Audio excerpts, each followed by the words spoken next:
This is Guardian Radio, your station for up-to-the-minute news, intelligent, interactive, and engaging conversation. 96.9 FM. The views and opinions of the hosts and guests are their own and do not necessarily reflect the position of the management and staff of Guardian Network. La la la la. La la la la la la la la. La la la la. I represent Bahamian people. I from Nassau, Bahamas, big up Baytown, bro. Where I from Baytown, bro. Right between West and Augusta, where them two roads meet, they call it Wilkinson Street. Manners and respect was like a sign blank check. It seems the ones that come in after quick to disrespect. You see, this life in the ghetto never easy. So many hungry days break till it grieve me. But I doing the best I can, trying to turn my dollar to 100 grand. I represent the ghetto people. I from Nassau, Bahamas, big up Baytown, bro.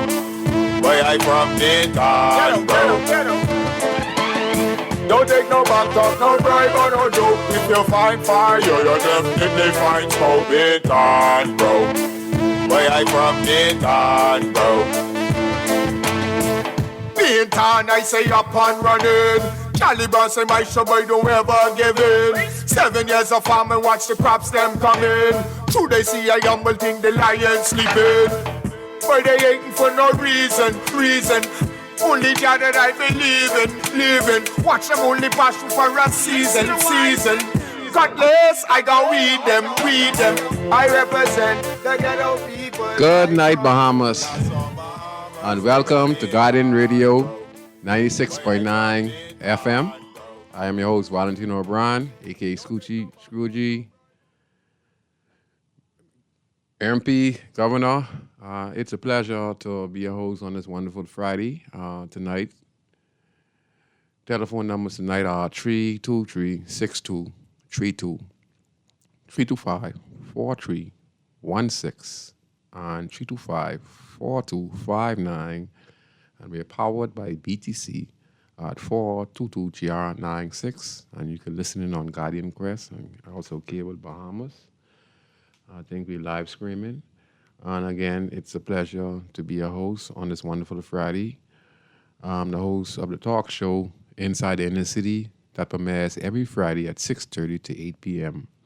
And we cover a number of topics.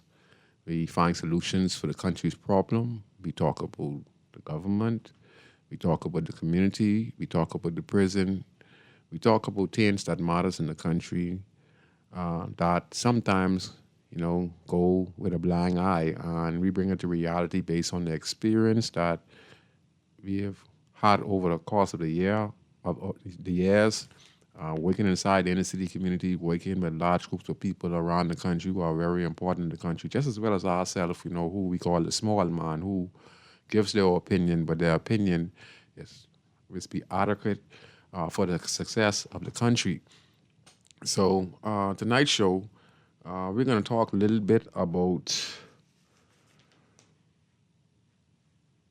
what do we expect from our members of parliament. And before we begin on that topic, I just want to talk about something real quick. I think I'm going to put about 10 minutes on it before we begin that topic. And it concerns us as a country. We need to provide more opportunities in the Bahamas for our citizens in order to curb the current streak of 100 murders per year. Okay, we had 92, I think. And it seems to me we are not decreasing it. The only thing we're doing is we're minimizing it. We're just, we are just stabilizing from completely getting out of control. And that's basically, the police apprehending persons for various crimes. They're sent to prison. Other people are killed on the streets for either retaliation or some type of altercation between, two guys or few guys who are part of a organized crime or domestic dispute, and et cetera.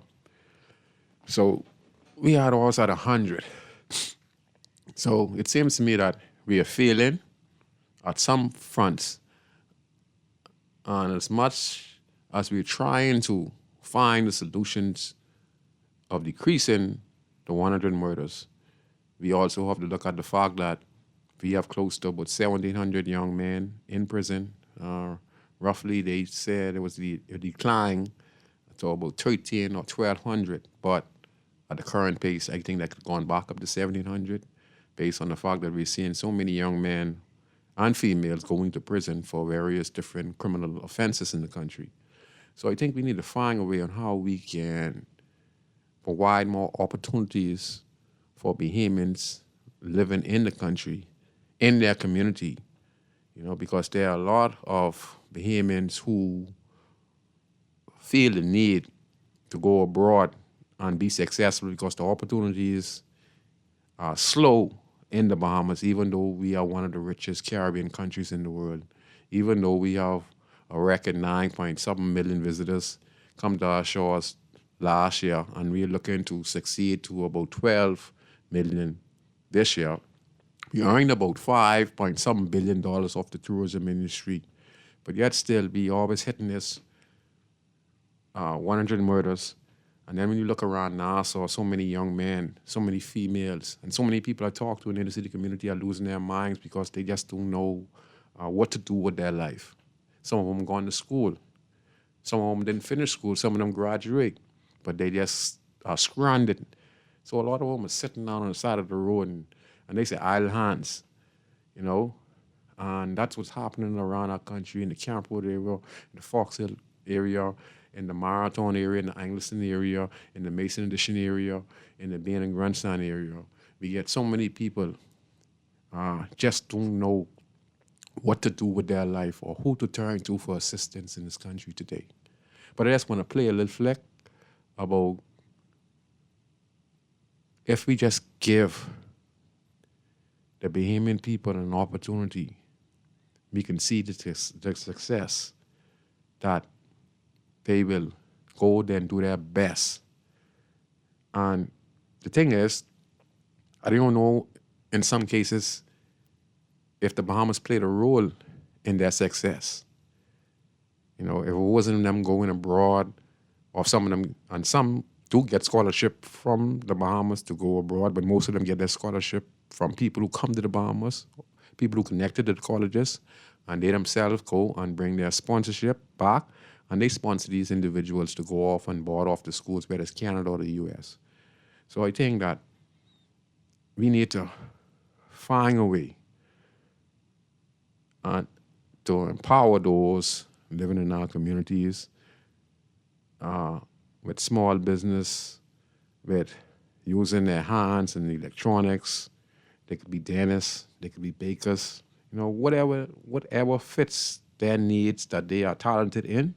I think we're going to have to do our best to invest in all avenues to change the mindset of our next generation of the country. But I want to play something, and then I'm going to name off some athletes who are doing great abroad and looking to continue to do great. So I'm going to let Mr. Chris, he's our producer here tonight. So Mr. Chris, could you play that audio recording for me, please, concerning our Bahamian sensation female basketball player? Paul Jones moved from the Bahamas to Maryland when she was just 14 years old, and her high school coach was her legal guardian. That coach's name is Diane Richardson, and one of her former players who was also from the Bahamas had told her that there was a player who wanted to come to the U.S. to play. After talks with JJ's family, Diane became the now WNBA star's guardian so she could enroll and play at her school. Diane said that before breakfast, Jonquel would be putting up over 1,000 shots, and that her work ethic really propelled her. Halfway through her freshman year at Clemson, JJ transferred to George Washington University, where Diane was an assistant coach, so she knew she'd be in good hands. Since graduating in 2016, Jonquel has won an MVP, Most Improved Player Award, 6th Woman of the Year, led the league in blocks, became a 5-time All-Star, and has had many more accomplishments. Now the kid from the Bahamas is in the WNBA Finals again, and hopefully this time she's bringing home a ring. Yeah. And it's amazing to hear that she left here at 14 to go to Maryland. And then she excelled with the opportunity. But at 14, okay, and she has achieved just about all the accolades that an NBA player could achieve. Now she just has the championship on that. Now her career would be complete. But she also has earned herself a good income. By the time it's a career is over with endorsements, she can make herself anywhere from $5 to 10, probably $1 million or even more. And next, she could take the next step. But is she coming back home? We had Jason Richardson. He was playing for the Yankees some years back. He was a Bahamian. I watched him. He became successful. Now I think he's a trainer on the Yankees or first baseman. We have Michael Thompson, who, is a family friend, the Johnsons. I used to go by his house.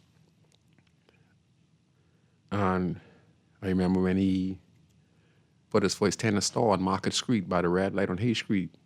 First set of Jordans. That was Michael Thompson's tennis shop right down in Hayes Street by the red light market on Hayes Street. I always remember that because we went there. My cousin Richard Johnson, they were family to Johnson, and I was family to the Johnsons. And when he came down to the Bahamas, we would go by the house and visit. And we got to see him open his tennis store. It wasn't open too long. We had Michael Thompson, he going on to be a two-time NBA champ, made millions. His son is Klay Thompson. You understand? And between father and son, I think they have the most championship. Klay has, I think, 4, and Michael Thompson has 2. So that's 6 between father and son. Success. We also had Sandra Shaw, Debbie Ferguson.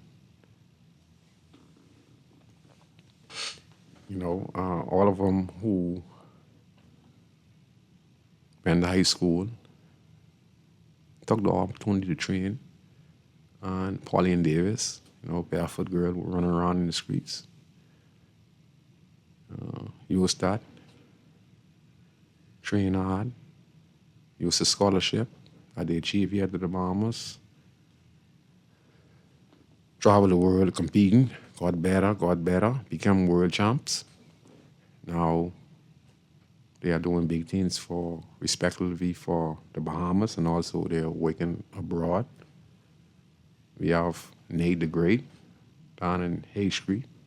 Wadzali, he was a world silver medalist. Osaka, Japan. I think he won a silver medal and a bronze medal. Then we have on Hayes Street. 3 corners we had world-class athletes in the Grandstand community. No other community has it. Nate from Woodsally. Then we have Hayes Street. We have Debbie Ferguson McKenzie. She was staying through, what's the corner name? Off Hayes Street. And we used to watch her leave from her house and run around in the streets with a tennis. And she used to train in Lewis Street, Hayes Street. She used to run, she used to run from Hayes Street. She used to live Wilson Street, where my cousin Keith and Carrie live. There was the 3 houses on the side, wooden house on the mom. And she would get up early in the morning or late in the evening. And, we were gangsters, but we saw the potentials in her. And we never bothered with her because we saw she was different. She wanted something, and we was inspired by that. Now, mind you, we was involved in all kind of illegal activity when it comes to violence. But when we saw her, she was beautiful, she was thick, but she was sociable, she would just hail. She would never stop and talk. She would always be into training. And that, what set the difference in us and how we approached her. No one ever approached her wrong.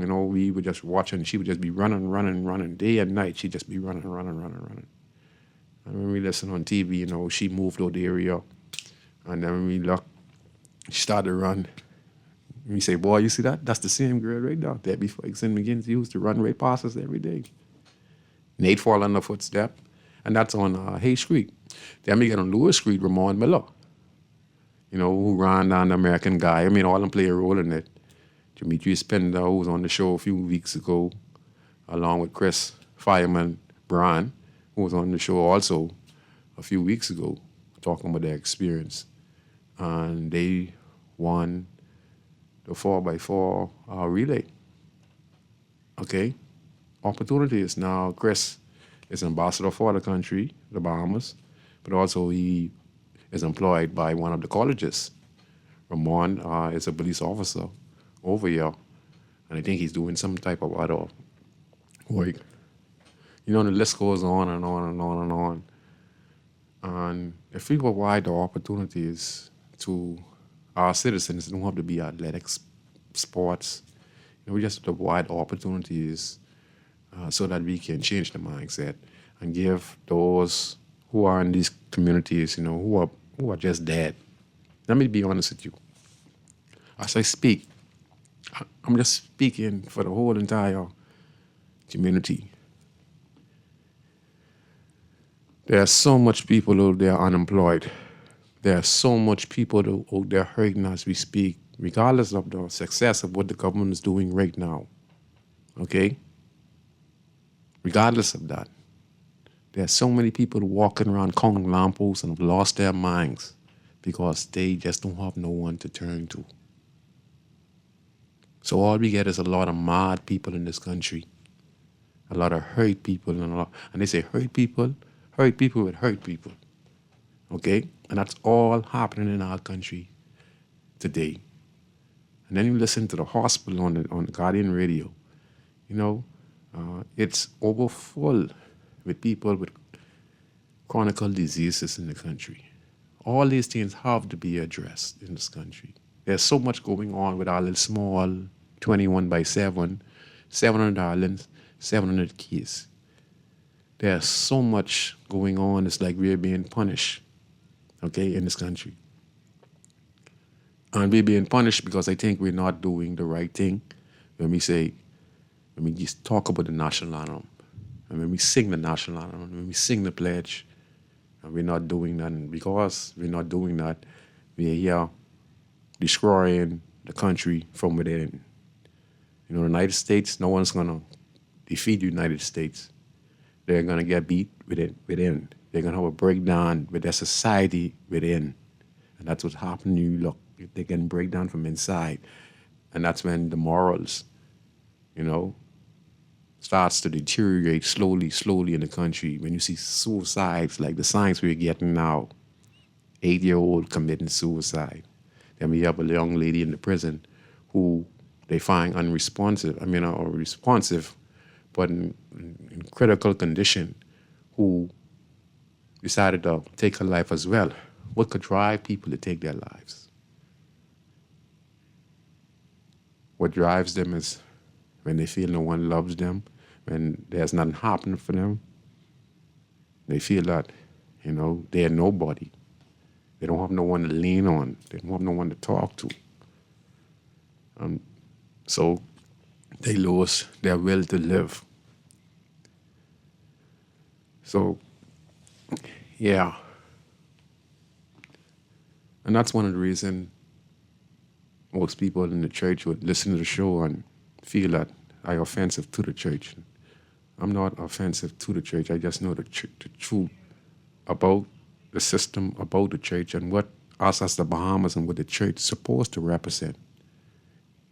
I know that we were indoctrinated and Christianity was imposed on us from Christopher Columbus.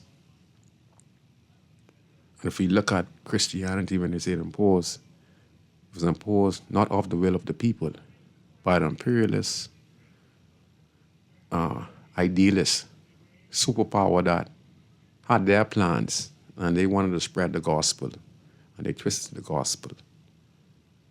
And then now we in the country have black on black. So we inherit the system. Instead we use the system, we know the system was a wicked system. And we inherited because we had no choice, okay? And we're supposed to study it, learn from it, and say, hey, if our slave masters who, if you watch The Guardian, the Prime Minister pushes for reparation, but I think it's repatriation of the documents of our independence and the history about the Bahamas. So all this ties, and I want to give 52 a shout out to show that we're talking about how the Bahamas, even though we got independence, it's so-called independence now, because even the Prime Minister said that, if we get these 10,000 pages of Bahamas documents concerning independence and history, in there, he said that we learned the truth. Okay? So this is a good thing for us as well. So 52, we have been saying it now. We are saying that we get documents of our history passed over to us. So all this is a step in the right direction, and this is probably a sign for us to understand what we have to do in order to curb the state that our country is not headed in, but is already in that direction. And we have to make a dent in it. And the way to do that is to invest. So I just wanted to talk about that for a few minutes and just say to each and every one of you out there, I'm not against the church. I'm not against government. I just know that the church can make a big difference in this country. They do make a big difference in this country. But if we do what the church really was supposed to do, and that was meant in this saying, every need was met. We have close to 5,000 churches in the Bahamas. And if we utilize what so-called Christianity is supposed to be, and we adopt a community, and we start to help and build people's character and help them with a reasonable doubt, we'd see the change that we want in the country. So opportunity is what we need. And how we're going to get it? Many of you who are citizens of the country are going to have to come up with your own strategy. And that strategy is, what do you want from your representative? So I'm going to talk about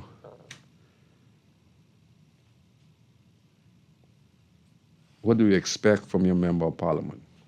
Now, many of us in the country, we say the government is not doing nothing, okay?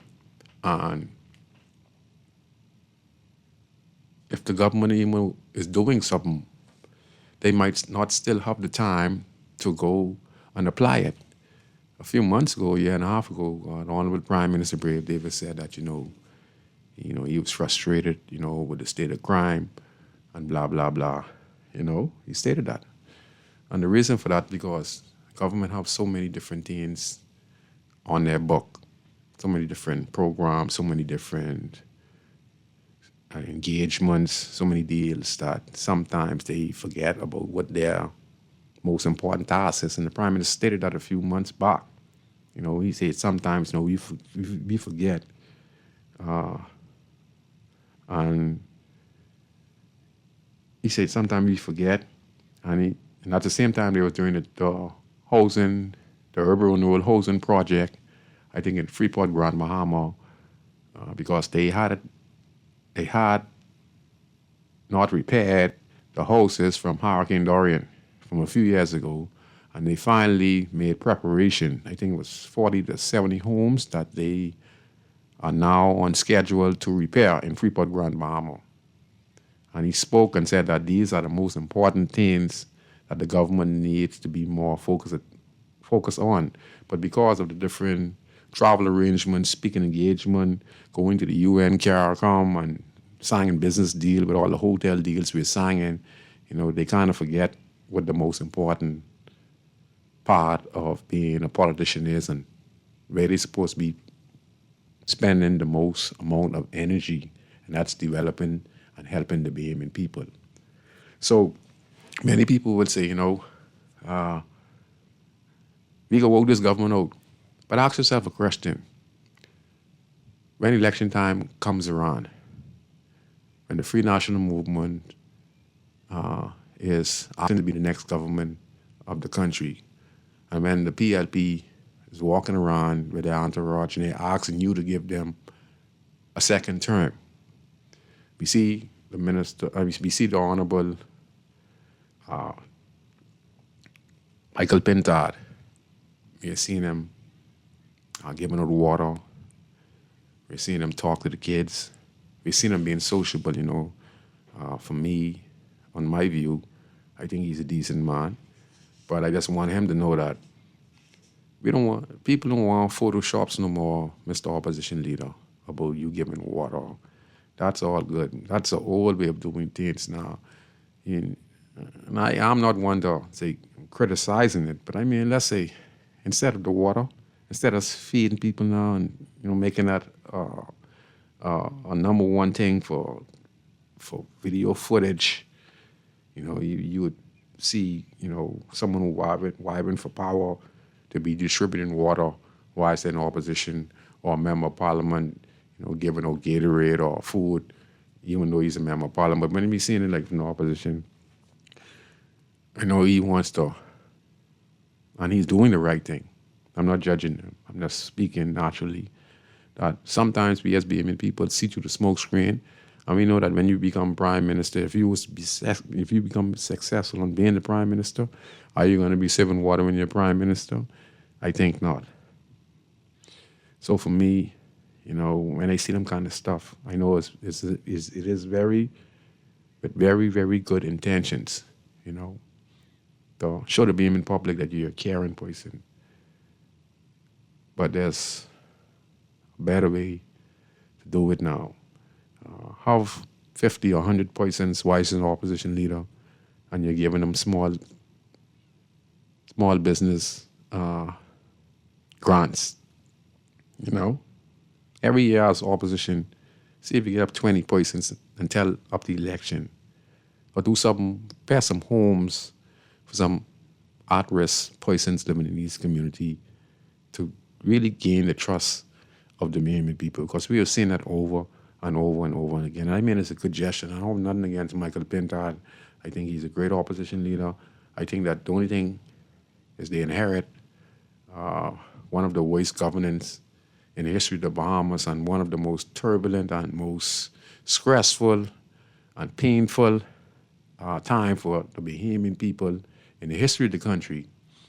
The last administration of the former Prime Minister Hubert Alexander Menace, because we were locked down,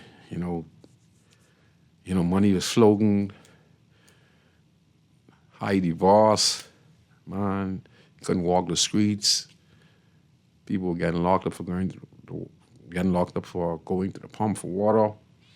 So, that's all, Mr. Pintard. You just inherit something from the former Prime Minister, and there's still a bitter taste in the Bahamian people's mouth. And this government is in now, Mr. Davis. And, he ain't arrogant. He's addressing some of the national issues. A lot of unions went on strike or started to protest. And in a few days or so, the ministry responsible, or the Prime Minister himself, was able to settle those protests. So he's done a very good job of that. He's humble. That don't give you reason to win the next general election. But if you look at the last set of prime ministers, they were not humble. They spoke arrogant.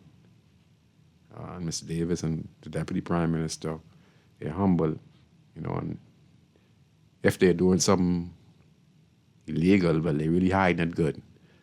Like we should expect, we should always expect that there's wolf in sheep clothing.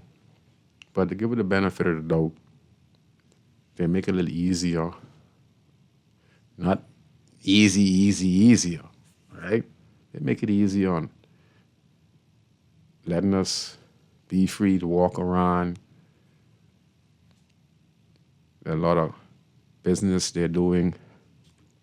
There are a lot of jobs that will be available to some of the projects in Freeport, Exuma, Cat Island,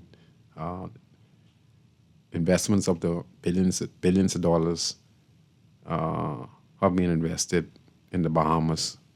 So across the board on many different family islands, a lot of hotels are being built. We're seeing,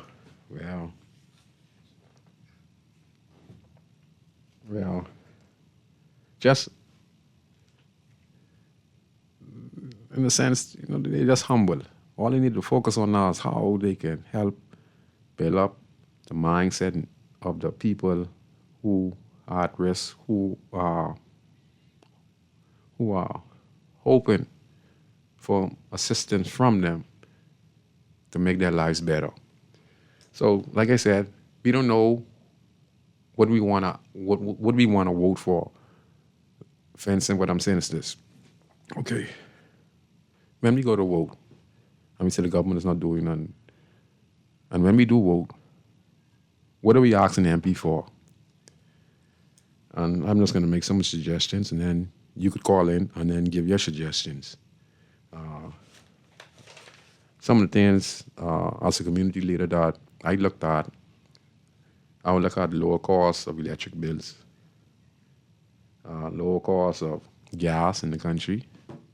Also, we're looking for the government to introduce solar on a large scale around the country to ease the burden of the consumption of electricity. And if you use solar, that will decrease, a lot of expenditure for the Bahamian people. We also need lower costs on bread basket items. And, listening on the news, we have a lot of chronic diseases in the country.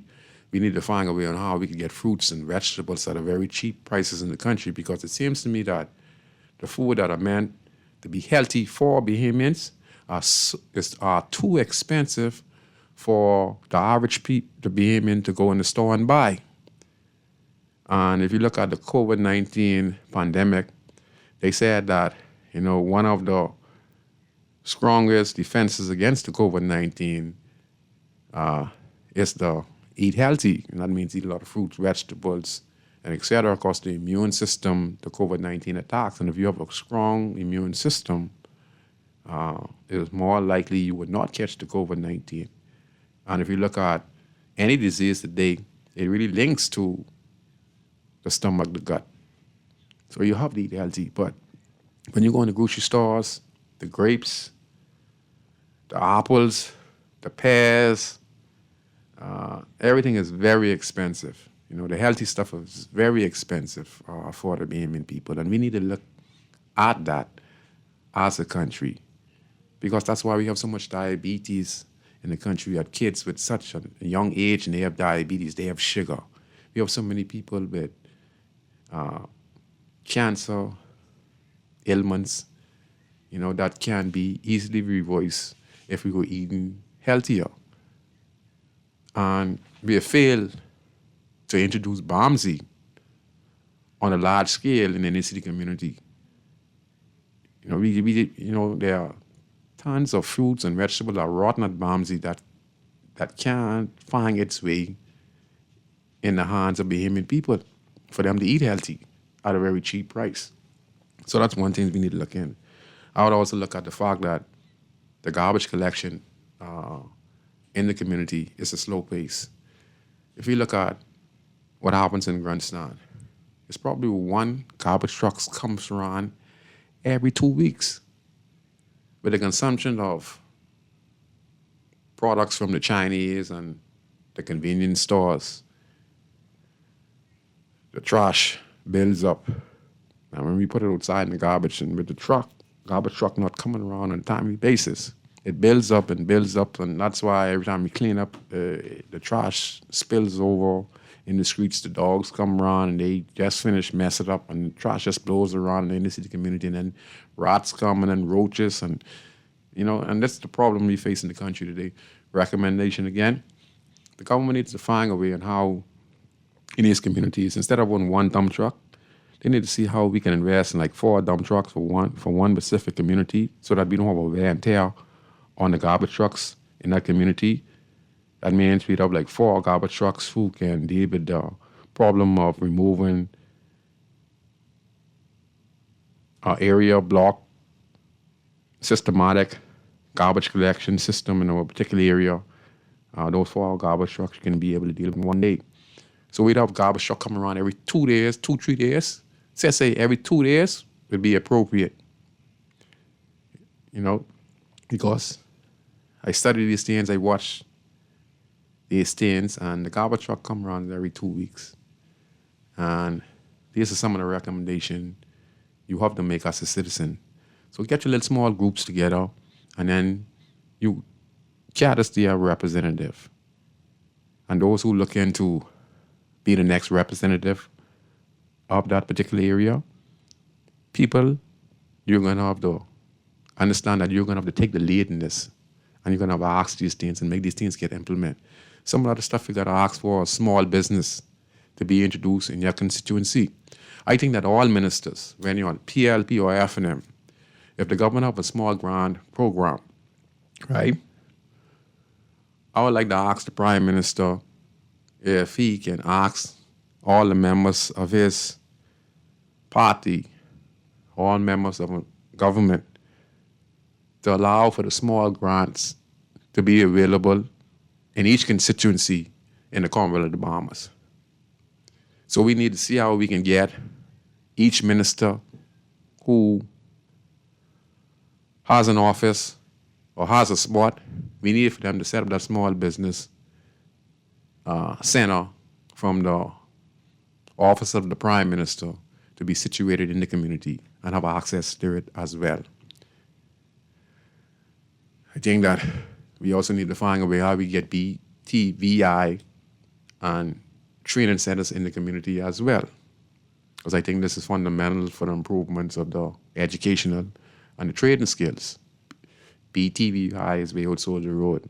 But if we could bring these things inside the inner city communities and kids can be available, these trades can be available to kids and the community, you're talking about carpenters, you're talking about mason, drywall guys, mechanics. We need these stuff, plumbers. And we combine it with the tourism industry. And we have these skilled, business-minded individuals living in the community and be networking. This can bring a lot of opportunities and revenue in that respective community because we have all the tools. We also like to make sure that we have the proper road maintenance. Means that all the roads are paved. And we can also make sure that the parks are utilized for sporting activities and social events and to make sure it's protected. There's this kind of stuff you're going to have to ask yourself and what you want as a citizen, because we always say that the government ain't doing nothing, but you're not asking and you're not getting together as a team to sit down and have your strategy and say, hey, again, this is a next suggestion. There are a lot of abandoned houses in the community. There are a lot of hot spots in the community. You're going to have to find a way on how we can be able to work together as a team and clean it up to make your community better, because the government itself and the member of parliament cannot do it alone. So it's going to take you citizens. If it take 10, 20 you guys sit down, you strategize, you look at your community, see what your community needs. And then, you make your presentation. One person speak for the community. And then you could be that change. Next thing again, we like the Ministry of Environment to be in the community as well, or have access to the Ministry of Environment, because we have so many rodents hundreds of rats in different strategic spots in the community, and they need to be exterminated. And the only way you're going to be able to do that if the community works together, because if we poison one spot or we put on the cages to a particular spot, the rats are down the road there by Miss Smith, the rats are down there by Mr. Thompson, the rats are down there by the Haitian lady down there. So even though we're dealing with one spot here, eventually the still is going to keep on spreading. But if we work together as a team and we mark out these spots where we see the rats have their nests, and we work together as a community and a team, and we present this to the MP and we say, hey, man, we get 10 spots around here where abandoned houses is, or 10 spots around here, or 20 spots around here where we see a hive of rats. We'd like to see how we can get the Minister of Environment to come down, take some pictures, and then we as the community will be more than happy to learn and assist with getting the problem under control, as well as getting these abandoned houses where the rats hang. And then we have some few cars and et cetera that needs to be removed. And these kind of stuff that I think as citizens you're going to have to recommend to your representative. But there's some of the stuff that I think you should ask your representative for, but also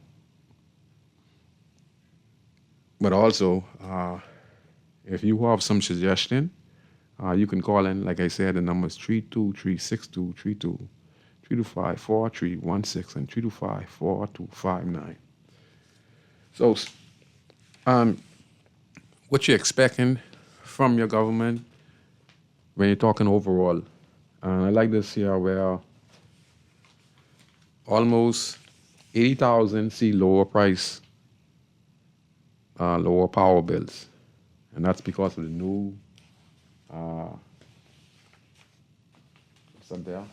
That's the new power purchase agreement with Colby Davis, who is the minister responsible. She described in the House of Assembly that the Bahamas Power and Light is not renting the two newly commissioned turbine engines to improve power reliability. So I can't believe that the last set of generators we had, we were renting. Man, that's crazy. So these are the kind of stuff we're looking to see, you know, because we're seeing here, like I said,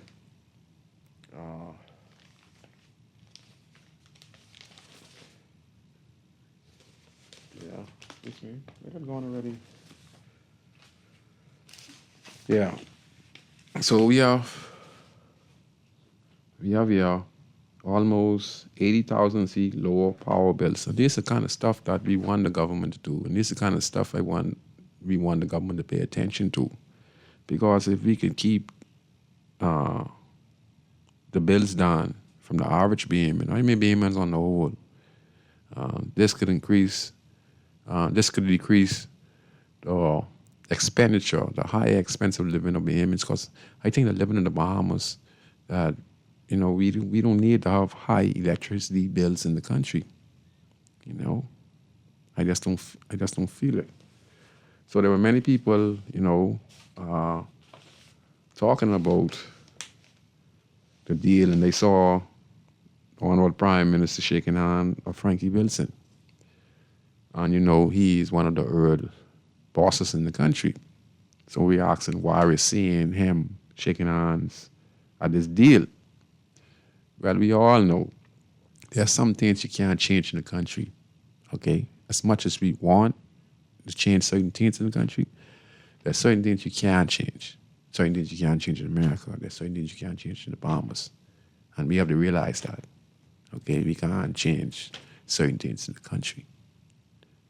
There's certain things set up by political parties that has gone beyond political party. See, Mr. Frankie Wilson and Mr. Brent Simonet and Tiger Phillison and big time people, you know, we had like Peter Nygaard and all of these persons who were high esteemed persons in the country and very wealthy persons in the country. They are beyond politics now, okay? They are business people. Any government comes in power will work with a Frankie Wilson. They are Mongols now. They are above government. Any government comes in power will work with Mr. Simonet and his family because they have so many different companies. And government doesn't have these companies. They doesn't have these equipment, okay? If you're looking for host development, you know, other than Frankie Wilson, who's better than him? So government has to work with him. PLP and F&M. If the subdivision needs to be built, they would be one of the first contractors. Okay? So that's how things work. You know, they are above government. Trust me, people. They are above government.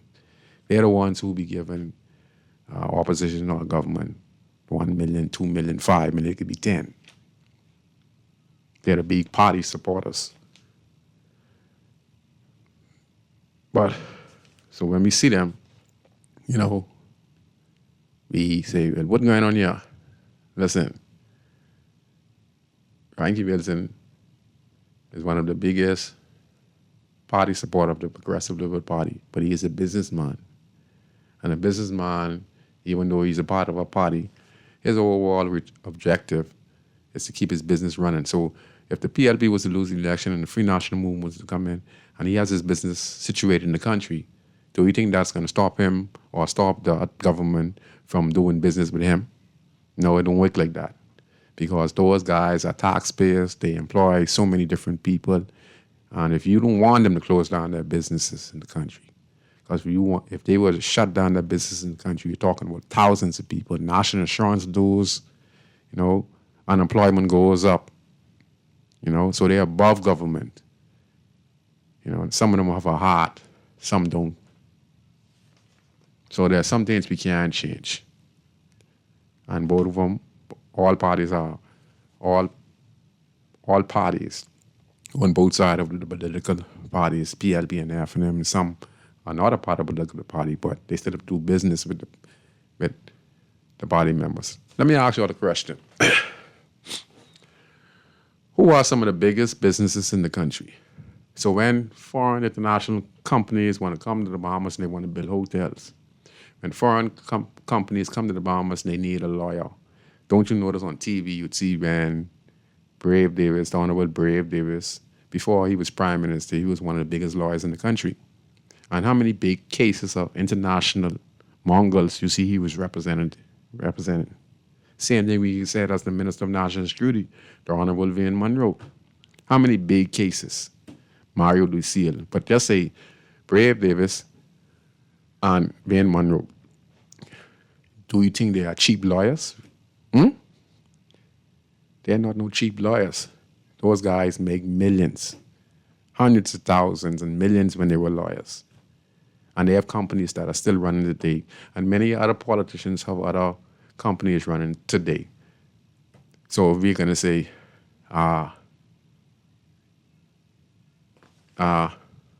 what they doing there, it's because they have companies. Me and you don't have these companies. This was inherited over the years.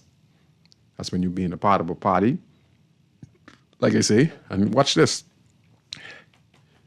Mr. Wilson started off a poor man. And he got a start from Bradley Roberts. I think it's $5,000, and that was given by Sir Roland Simonet. I think it was an interview going on with Bradley Roberts or Frankie Wilson.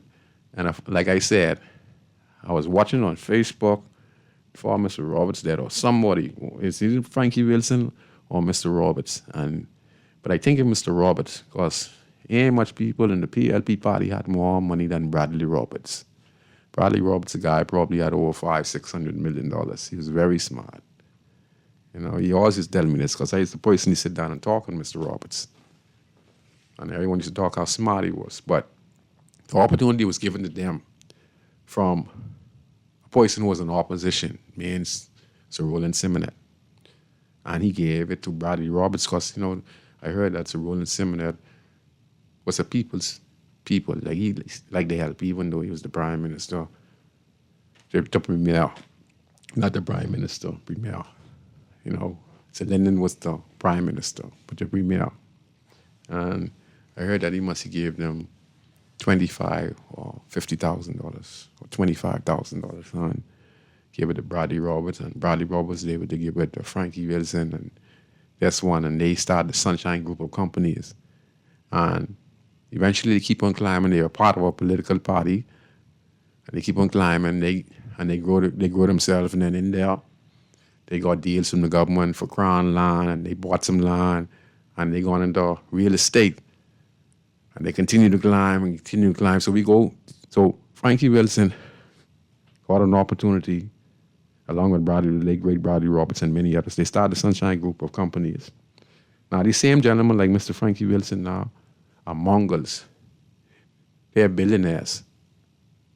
They might be millionaires, but their assets of owning the gas companies, Awak Homes, and etc. Same thing you could say about Tiger Finlayson, the Simonettes, even Mr. Christie, even Ingram. You understand? Because I had a discussion, and someone told me that Ingram is a guy who has over $800 million. And this is just a discussion I have when I go talk to people. And I was hearing this from a former prime minister who was telling me he ain't on no level as Ingram, because they said Ingram was a very smart and very business-minded individual. You know, they said that he is a lawyer, and he uses lawyer ability and as a businessman to negotiate. You understand? So there's some things we can't change, but there's a lot we can change if we want to see change in the country. We're going to take this one call. Who's that calling? Go ahead, caller. You're on Inside the City. Hey, good night, Scrooge. I ain't called you for a little while. How you doing, man? I'm fine. It's perfect. No, man. That's you, Papa. All right, go ahead. Sorry for that. Go ahead, brother. Yeah. Scrooge, Hey. I was listening to you from your start, right? And, I mean, the history is a good history, right? But I trying to figure out what we, the people, could really even be glad to even be mentioning these guys, because only them benefit from this country. That's why I was talking. Go ahead. You know what I'm saying? Go ahead. Only them benefit from this country, because the year of prime minister of over hundreds of millions of dollars, and Bahamians people can't pay their light bill, sleeping on the side of the road, and that sound like those leaders in Africa, man. You know, where they just take everything from the people, and you know, you see it on the road. I hear you mention about the crime, right? The crime situation going on, man. You know, we have to know that crime have a lot to do with poverty, man. The people needing and wanting things, man. You know, and most of the times these people ain't structured and how to get these things, but they hear. That's right. Right? And because they hear, they can be desiring things, Yes. despite they ain't have the structure on how to properly get it. Right? This month also is, I mean, I hear the radio station talking about, you know, this month happened was what's called to be Youth Month or something, right? Yes, sir. Right? And our problem we have in this country, one of them, right, is the fact that the youth in the country ain't really being taken care of. Man, No, sir. you know? They're not being taken care of. They ain't being taken care of. They on the street stagnated. They don't know what direction they want to go in. Yeah, you know, they have no future. They're not being taken care of. Yes. And that's a big problem. Yes. Yeah, that's a big problem, right? Because if we serious about this country, right, why we ain't finding ways to empower our youth, right? Mm-hmm. I hear you mention with sports, right? I mean, thank God these people had desires to go off, leave this country, yes, and do what they did and made themselves successful. Because why?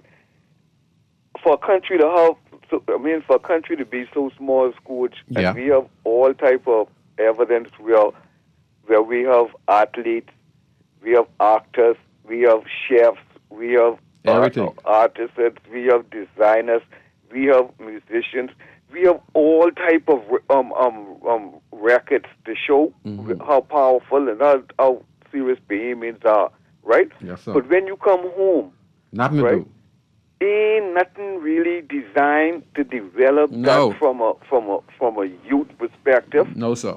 in this country. Ain't nothing. No, nothing. Ain't nothing happening. We have a whole ministry, so-called or allegedly called Ministry of Youth, Sports and Culture, right? If we were serious, my brother, culture, right? The culture It's should big have business. been connected to the tourism. Now, see, my brother, now you see you knocking the nail right on the head. When you, Right. there you go. The culture should have been connected to the tourism because the tourists come in looking for the culture, Ah. right? So It don't take a genius.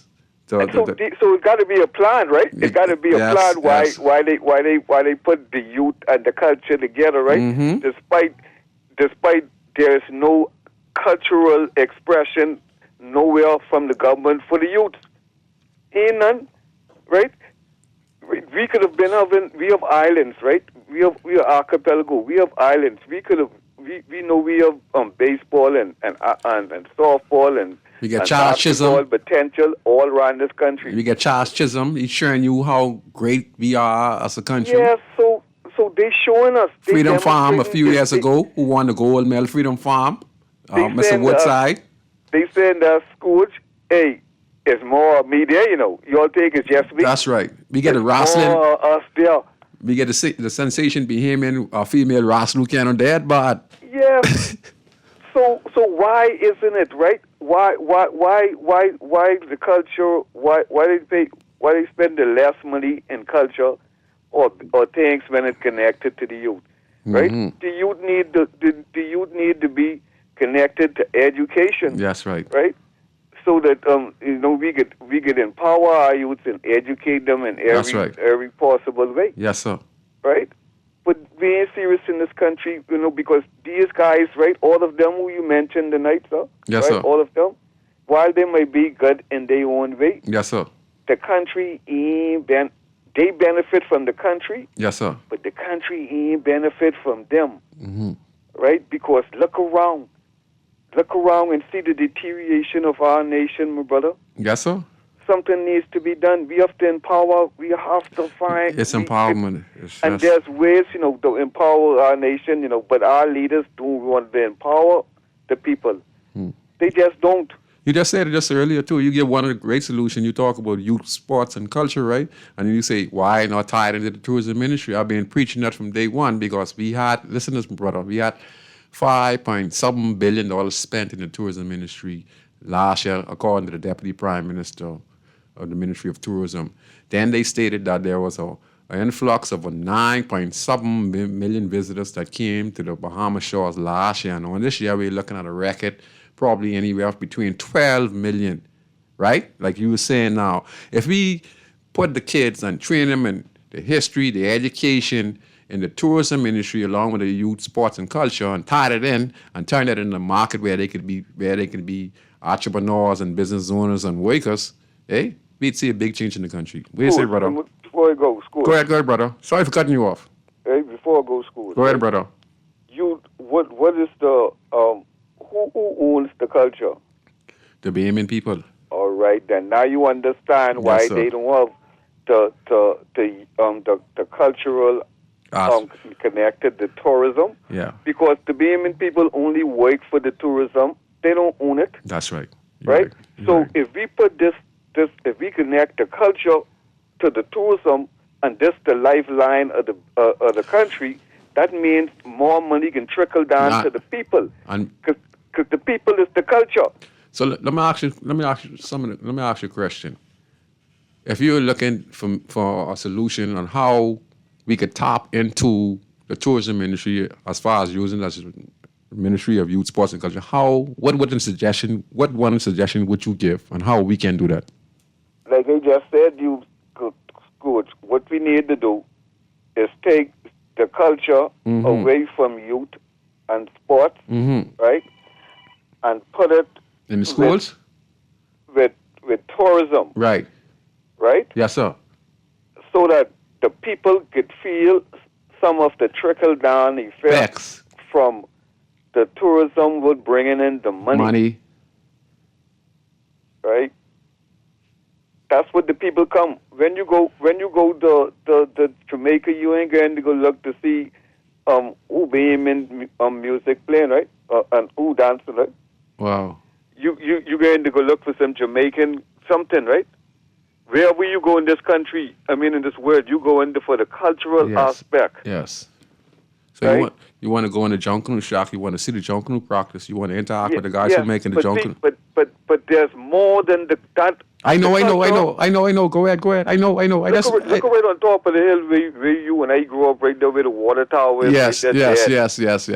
Huh? Yes. It's a tourist attraction up there. The culture, it's like they trying to replace our culture for another culture because ain't nobody interested no longer in the Bahamian culture. Everything is just dilapidated and dying. Yeah. Instead of we reinvent the wheel back again, where we, you're right, brother. And you, my brother. I'm a wonderful show, man. Continue, man. I ain't call you for a little while, but a bit. Man, bless man. Every time you call, you make a lot of sense. So I appreciate that. All right, good That's night. very important. Good night to you too. Yeah, it's true. And there's so many aspects of what the gentleman was saying just now on what we can do. So those kind of stuff that you're going to ask your representative. You're going to ask for small business. You're going to have to ask for small business to be reintroduced in your community. So if she was a member of parliament for Angleton, you ask the minister to bring small business in your community. If you live minister of Camp Road, I think that same thing as Ms. Gladys Handler Martin, same thing, That's what you're going to have to do, Ask for things that are going to be beneficial to the Bahamian people. We're going to take this next call. Go ahead, caller. You're on Inside in the City. Hey, Scrooge, how you doing, man? I'm fine. Good night to you. Good. Just to add to what the caller just now Yes, made sir. mention of, you asked him what would be some suggestion. He made mention that you would add culture to tourism. Yes, sir. But I think what we should do is probably create a culture's way amusement center. Mm-hmm. For example, you see where the courtyard is, right? Yes, sir. There's a property right there On the side of the car. between the Maritime. If they create a culture's way Yes. with maybe clubs and artistry, restaurants. Makes sense.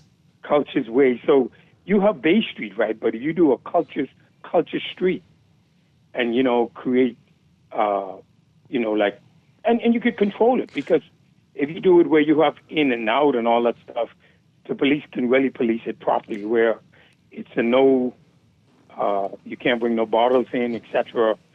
Bring it up maybe 3 levels. You could have comedy club. You can have restaurants. You can have Junkanoo Museum. You could have live band. You can have culture street. You know what I mean, with authentic Bahamian, and sort of diversify from Bay Street. Yes. And have it going on all day, bro. Yes. All day. It'd make perfect. And link it to tourism, sponsored by the tourism, the new board they created. Yes. And culture. Yes. Tourism Culture Ministry. And get, and the orange economy can really be striving. Yes. It's within walking distance. Yes. The Between Bay Street. Bay Street and Fish Fry. Yes. So, Let's scratch it. Could we put an amazing cultural building there that people could look out to see? Could even put some Airbnb on top. Of course. People can live right in the community, you know what I mean? Of right course. there, and tell you which story about the surrounding communities and stuff like that. Tell the story. Yes, sir. So there's a lot can be done, and it can be a private government venture where now you see what the government's doing. Remarkably, what they're doing now, they're actually selling bonds where people can put minimum amount in. So let people buy into this kind of thing. Yes. You know what I mean? Yes, and sir. put their money into it. Yes, sir. Yes, sir. Anyway, That's my 2 cents. Yeah, 2 cents was very good. Both of the gentlemen who called in gave some great solutions to the country's problem. You know, the gentleman talked recently, he talked about building a little spot where you get a restaurant. These are different Bahamian people who would be a part of being the business owners of these particular establishments. And this is all to get the tourists to come over there. In fact, I'm going to give you a prime example. So, not far from where you talked about, from the courtyard, one corner away, it's a corner across from the National Art Gallery. And many years ago, Yuli Wogas and I were walking, and now you could see from Great Cliff. They have turned that whole corner from Great Cliff into a tourist attraction. And many different stalls and restaurants. They have 1 or 2 restaurants on a small strip that starts from Government House and goes on to, again, to the National Art Gallery. And then it stretches around to the Rum Place by the graveyard. And it stretches far to Meeting Street. And that whole spot up in there is a tourist attraction.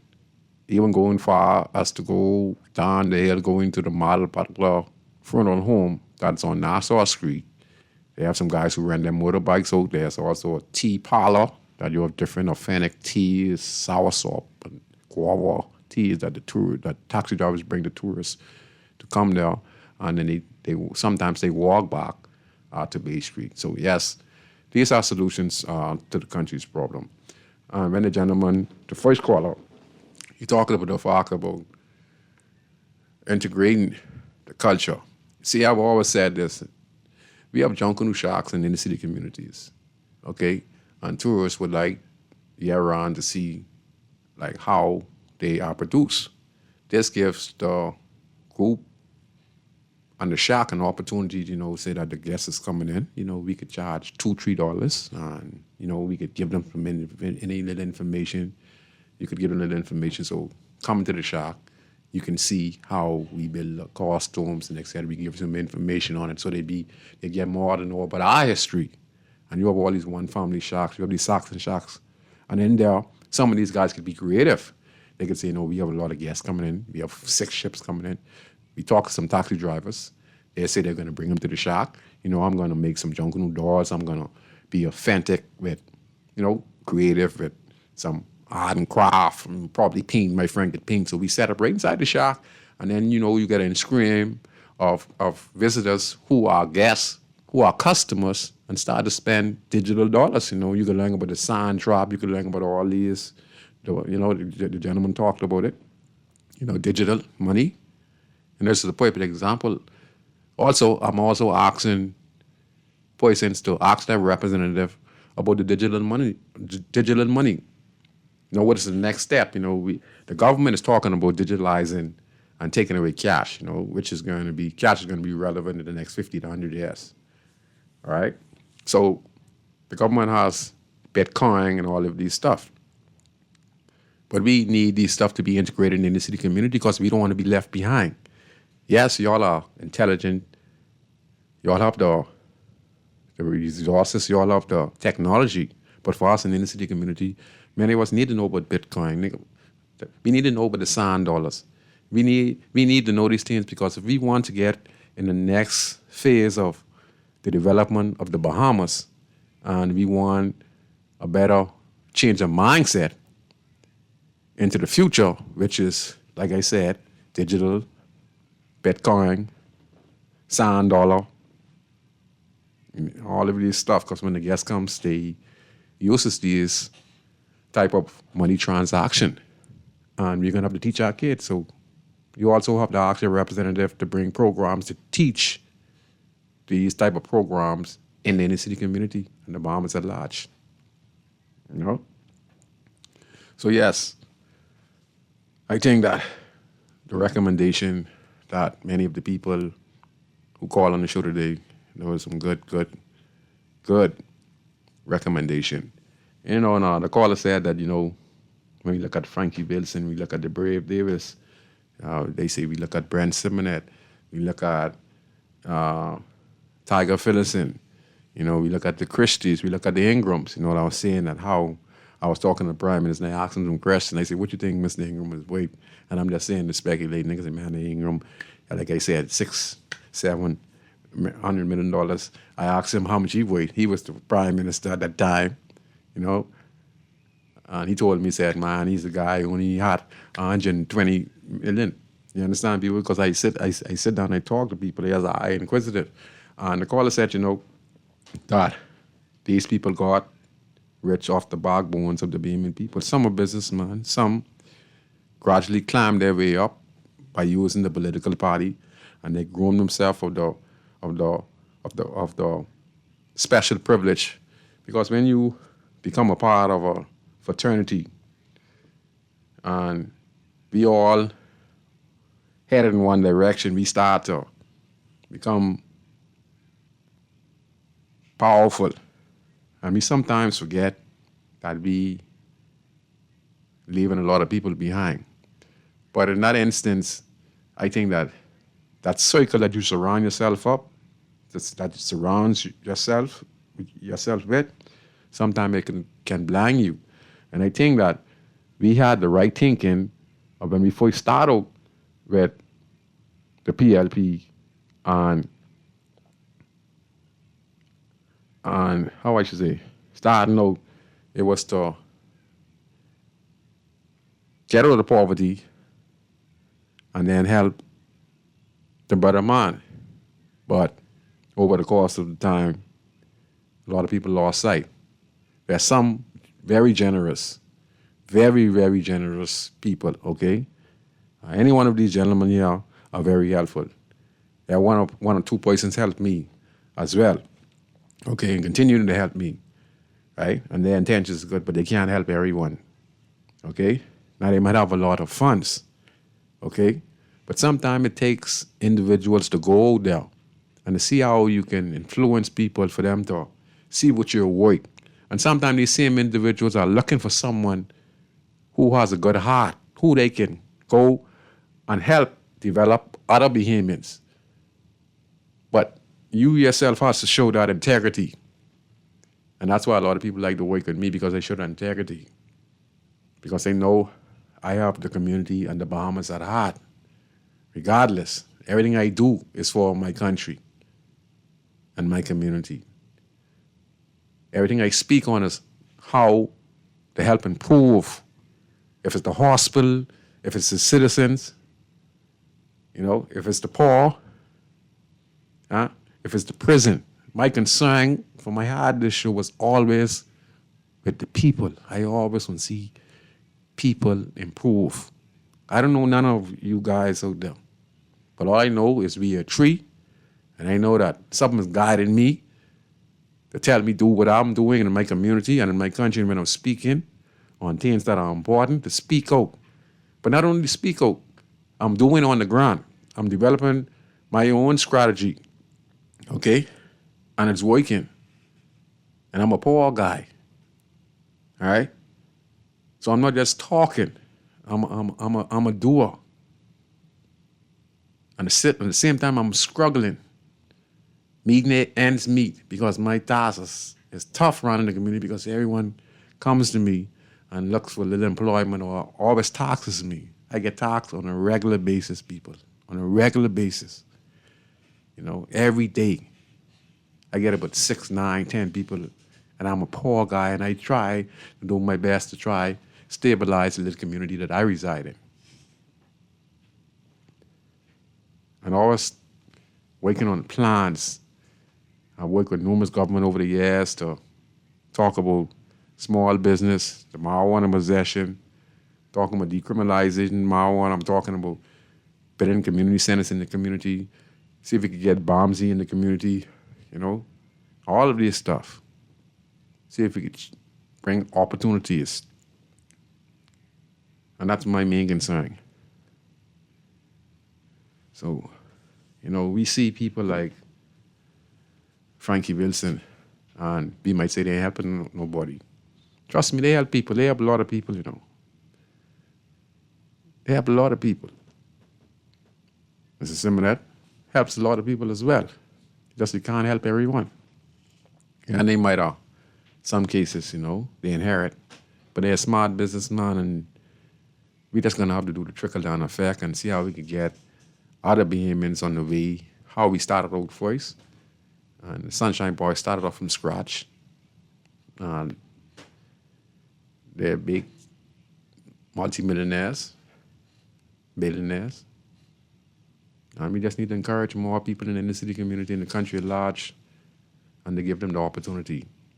Earlier in the show, I talked about DeAndre Ayton, Buddy Hield, Chuckle Jones, Michael Sweetbell Thompson, even Roderick, former world heavyweight champ, Roderick Bowles from Jamaica. He has Bahamian descent in him.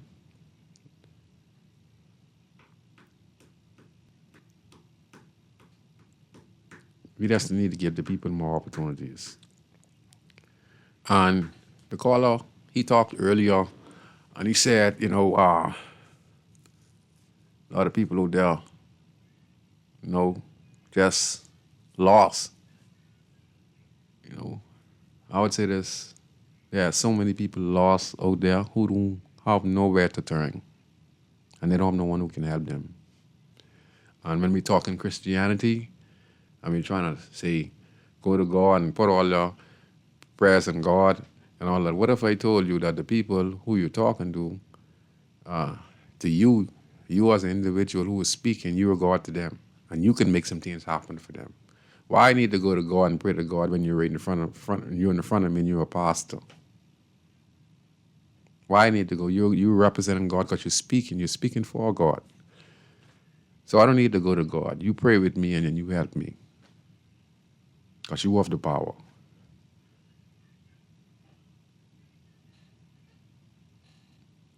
And I think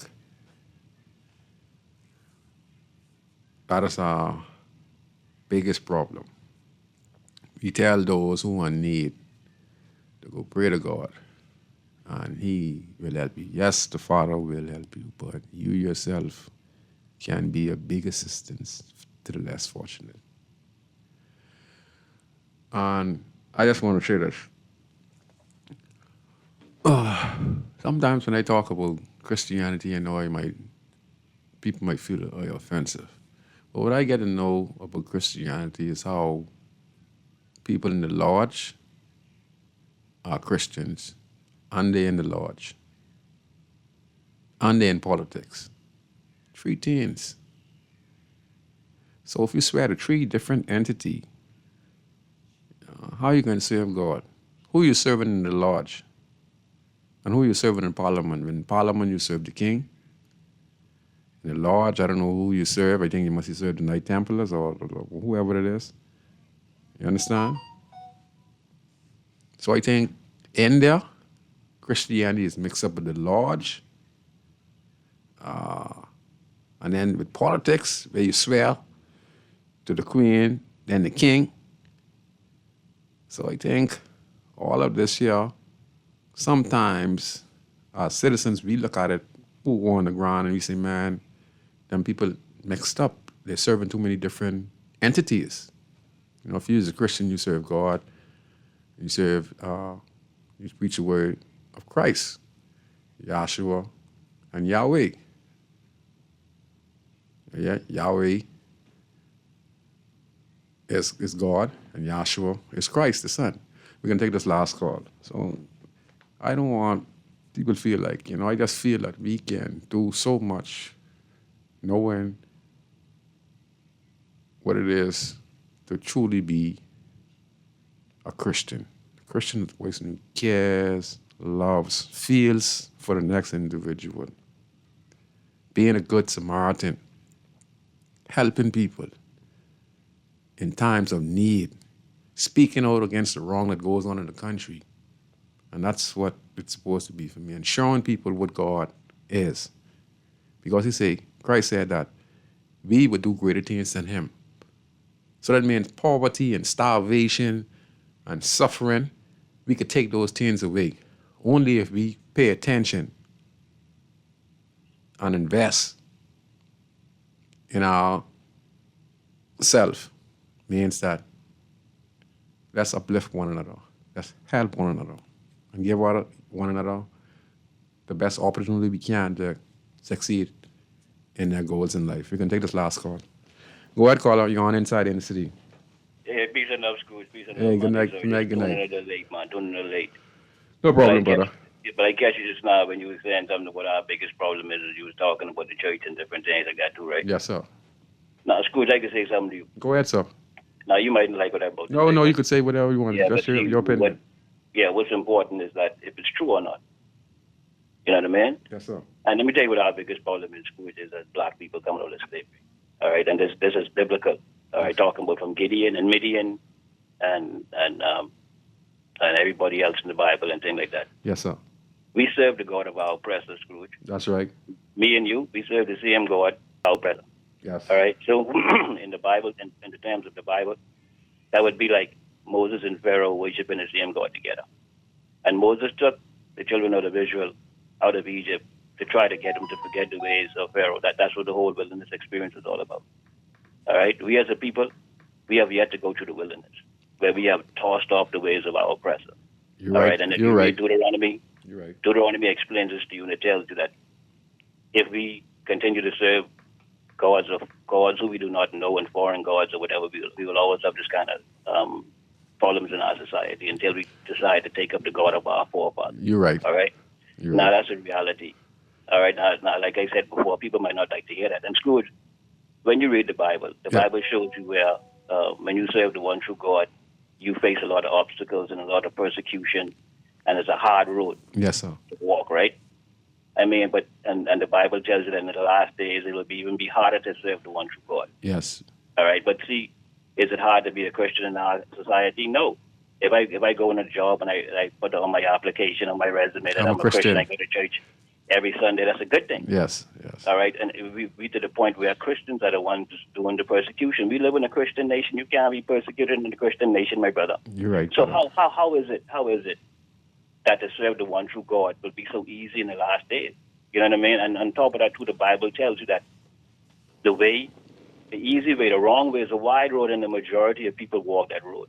Wow. It tells you that it's a narrow path that few walk, that you face a lot of persecution, you carry a heavy load. That's why Daniel get put in the lion, then Shadrach, Meshach, and Abednego in the fiery furnace. Yes. So until we are ready, Scrooge, to have the real conversations, right? Ain't nothing could change around here. We'll be talking, and there'll be no solution, Scrooge. Look how much churches we have around here, Scrooge. Look how much deacons, 5,000. Deacons, bishops, and all these people. we have around. 5,000, my brother. And yet the country continues to fall into immorality. That's right there. All right? So and the Bible tells you this. All right? You're right. So like we said before, brother man, if we serve the same God of our oppressor, if that is a reality, then we're in trouble. Yes, sir. All right? And then we need to fix that. Yes. And that's the only discussion that That we needs should to be be- having right now, because Yes. that's because only God can solve our problem, only the truth, etc. So if we having any other discussion other than that, we'll be talking until the cows come home. You All know right, my that- brother? Yes, sir. And you hit some. Peace and love, Scrooge. Yes, sir. Yes, sir. Thank you very much. And basically, I was saying the same thing what the gentleman said. That's why I said Yahshua and Yahweh. And he talked about we serving no oppressors. Remember, I told you said that when the Prime Minister swears, right? Listen closely. When the Prime Minister swears, the speech from the throne, and when the Governor General reads him his oath and his contract, he signs on to a 5-year contract, signing on to the ancestors of the Queen of England, which now is King Charles, who is the King of England, who's also, the head of the Bahamas, even though we are so-called independent nation. And he talked about Shadrach, Meshach, and Abednego, saying that if we look at the Christianity and how they took on the identity of the believers, which is us, and because they saw that people were dying for Yahshua, means that they were offered to be given back their land, they were offered to give back their riches if they deny Yahshua. And many of them died in front of the Roman soldiers. And if that was one of the punishment the Roman soldiers and torture was one of the intimidating factors they used to make sure that if you believe in Yahshua, you believe in Yahweh, that this would happen to you and make you deny him okay, and make Caesar a man on earth who was a Roman, right?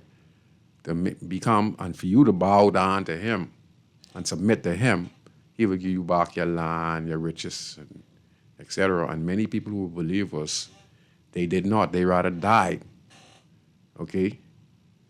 And this is what changed the Roman Empire from the way of thinking, because now they're seeing that, wow, these persons are dying for their Yahshua and Yahweh, which we call Jesus, right? And God, we call, Yahshua and Yahweh, right? We call God and Jesus. They decided to indoctrinate our way and our system, and they call themselves Christians. And they are their pagan ways. And when they talk about their pagan ways, we talk about Christmas, we talk about Easter, we talk about Good Friday, we talk about Palm Sunday. All right? We talk about Halloween and all of these stuff. These are the things of the pagan. And this is what the gentleman was talking about. And we are serving them today because the same system we inherit. That's why when I say the Governor General, I say Pontius Pilate. Okay? Because the Governor General today is the representation of the same system that crucified all of the prophets. And we inherit it. And when we inherit it, when Christopher Columbus brought it over, because this is the first place that Christianity was brought to, the Bahamas. It's the first place. You don't believe to say, we have a system older than America. America learning of us. Okay? Just remember that. America learning of the Bahamas when it comes to governance. Okay? And Christianity was brought by Christopher Columbus, who came here and killed our descendants and indoctrinated Christianity on them. Okay? And we inherited from the Roman Catholic Church and the English British government, because they are descendants of the Romans who migrated to Britain, and they got in the royal family. And then they conquered. And when they conquered, Christopher Columbus put on the flag, he named it to who? And the land became to who? And then when he conquered, on the second trip, after he met the soldiers, got killed, when he went back to France or where he went, and the soldiers them started to rape the indigenous black Indians. They revolted and killed the soldiers. And when he came back, what he did? And then we inherit the system. And our system today is black on black, where we govern ourselves now. And we destroying one another. If you look in the newspaper, call it comedy right now, if you look in the newspaper, you'd see the government come in and fire somebody from the Free National Movement, or the Free National Movement and fire somebody from the PLP. And then we see like Commissioner of Police, FNM Commissioner of Police, PLP Assistant Commissioner of Police, and they fight for position. And when someone gets the Minister of National Security, he sends the commissioner, and he tells us he is not going to meddle in the affairs with the commissioner. And the next thing we hear, the commissioner is ambassador. So now what do we have? We inherit the system, and we make the system even worse. We take away the opportunities for the citizens. And most of us get rich in the country, in the political parties. And then we pay taxes, the citizens, and increase taxes to keep the system afloat. It's crazy. The caller's right. This will be the last call. Go ahead, caller. You're on inside in the city. Yeah, good night, Scozy. Bless up. Hey, 52. I know it's a good roster. And so I like how he used the Bible. You know, some people say it could be used as a proof text for many things. So he actually... Many stories put together. Yeah, but what I'm saying is, you know, he was correct. And yes, he was. Right? And so, of course, you know, we can appreciate Anku and Chris all the time. And so... that was Anku? Anku oh, and Chris. Okay. Yeah. So some people are still really looking for this white Serapis to come in the sky and grab them still, right? Because it was always soon, right? Yes, sir. It can be many moons, but I like to say something you touched on at the beginning of the show that clings to something what Rasta said, but I was trying to remember what it was. But I think what I have to say is the deification of the worshiping of man, right? This is nothing new because you just highlighted that a few minutes ago, right? But in the transhumanistic agenda, I could show you narratives, right? In their humanistic world, biological life extension systems, et cetera, to enhance the body's metabolism as it fails cryonics, trying to live forever, right? But in the narratives that's online, I can send it to your phone and show you where they are saying that in the long run, man will be worshiping man, okay? It's not word for word, but I can't remember. I could share it. If I had it, I was looking for it in my phone, but I just prefer to say it. I could always read it because it's in my phone stored. And they are telling you this, okay? Worshiping man. Now, even when this comes into existence, these type of biological, medical interventions as far as biological life extension systems, nanobots assisting the body's metabolism, et cetera, et cetera. I don't want to get into it, right? These will only be for the rich, Scrooge. You understand what I'm saying? Yes. Living vicariously through a robot, brain melt. These things would only be for the rich. So, I mean, these things intrigue the rich. You know, like, I be into the mall today, right? And I'm in a different state of heights. And so I look at life different. Like, I am not, material things are good, but then I can see the stiff necklaces in society when everybody's saying a Green New Deal. But I ain't green. I know what they Green New Deal. It's all a farce and a financial construct to subvert, just like how they got everybody in the future.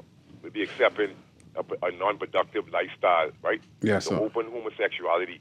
You see it. You see it all about now. You see what I'm saying? So, if a certain song come on and my little son is around, Howard just highlighted the problem the other day with his son came home shouting, he gay. And I was glad for Howard disclosed it on the radio because you got to watch what's influencing them. But Howard sat him down and explained to him.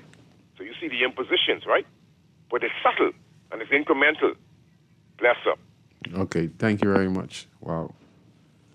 Yeah, we completely out of time. And, we talked about the fact that, we're talking about the lesbianism thing I'm going on in our country. These are the things that we need to speak upon and address in our country, and these are things what we need to understand that's top priority. So to all the callers, you guys did a wonderful job here on Guardian Radio 96.9. I'm Valentino Brown, host of talk show Inside the Inner City that premieres every Friday at 6:30 to 8 p.m. Today we talked about, what we expect from MPs. I made some suggestions. A lot of people made their suggestions. And I think there was very good suggestions today. I'm going to close the show and say this. Christianity, like I say, we have to understand the truth. And the caller talked about worshiping man. Listen, the Roman Catholic Church, the head of the Roman Catholic Church is the Pope. And for years now, going on about 300-400 years, or longer than that now, men and church leaders have been worshiping the men. They have been worshiping the Pope. That's why anyone who goes in the front of the Pope have to kiss his hand. And the strangest part about it, who is the only man say he's Christ on earth? The only person who says there's Christ on earth is the Pope. So if the church is serving a man who's saying that he is Christ on earth, when we know he is not Christ, and you're still serving him, take a look at that, okay? And do the right thing. The right thing is, let's deny that, okay? Because, like I said, he says these things. Go look at it. The Pope. Most pastors who are part of the church system kisses the Pope ring and bows down in front of him. And he claims that he is God on earth. And the Bible tells you, you should not bow down to no man. So the system itself, there's truth to it. Okay? So I just want you to remind that. Let's use the system to our benefit. Show love, show kindness. Let's help one another. And let's do praise, no white dignity. All right? What I mean white dignity is the one that people put there as the Pope, grandson, Boris Tingham, on the church walls and stuff like that. That's who many people is be praising. That's false. Okay? Know the real thing. Yahshua and Yahweh. Okay? Remember what Billy Graham said. I'm going on this, producer. Billy Graham said this. The man that carried the cross was a black man. Okay? Billy Graham, the greatest evangelist of the 20th century, said that. He said that the man who picked up the cross that Jesus was carrying when he fell down was a black man. And he said that the people in that particular time favored the black man who picked up the cross. So he's saying Jesus, Yahshua, was not just for Africa, but he was for all people. But he is stating that Christ was a black man, not a white man. That's what he's saying right there, okay? So that's my topic for today. I hope you enjoyed the show. And I'll see you next week on Guardian Radio 96.9 FM. Opportunities, people. Don't take no back talk, no bribe or no joke. If you find fire,